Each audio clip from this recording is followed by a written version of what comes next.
এখানে প্রায় 200 মানুষ বসবাস করেন এই জেলে পাড়াতে। এখন এখানে 50-60টা নৌকা থাকতো জালে ভর্তি।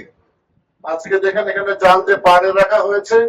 আমরা নৌকা দিয়ে যখন যেতাম বা নদীতে যখন আসতাম, এখানে সারাক্ষণই তারা থাকতো, কারণ তারা সারা বছরই মাছ মারতো। একটা সময় বুড়িগঙ্গা নদীর পানি শীতকালে আর কোন দ্রবীভূত অক্সিজেন না থাকার কারণে জলজ প্রাণী বসবাস করতে যখন আর পারলো না, তখন শীতকালে তাদের জীবিকা হারিয়ে গেল।